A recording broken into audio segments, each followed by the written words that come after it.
বাংলায় আমার সর্ষে ইলিশ, চিংড়ি কচি লাউ, বাংলা পার্শে মাছকে ধুয়ে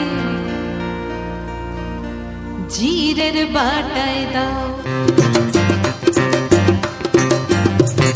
শীতের ভোরের পেওরা পুকুর টুসু গানের শাড়ি, নতুন চালের ভাপা পিঠে চাকলি আহামরি, সরু চাকলি আহামরি।